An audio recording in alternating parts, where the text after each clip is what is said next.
Hello दोस्तों, आप लोग कैसे हो। तो आज मैं बात करेंगे इस कंपनी के बारे में।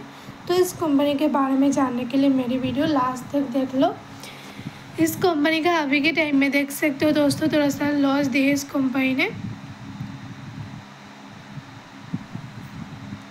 5 डे भी थोड़ा सा लॉस दिए, 1 मंथ में थोड़ा सा रिटर्न दिए इस कंपनी ने। 6 मंथ में 8% रिटर्न दिए। 1 ईयर में देख सकते हो दोस्तों लॉस दिखा दे रहे, 2% -2 दिखा दे रहे। इसका 5 ईयर में भी देख सकते हो 261% रिटर्न दिया। इसका टोटल रिटर्न भी देख सकते हो 6530% रिटर्न दिए हैं।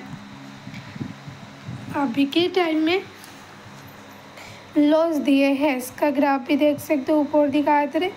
52 एक हाई, 52 एक लो भी देख सकते हो। उसका मार्केट से speed dividend open high low देख सकते हो आप। आज के लिए इतना।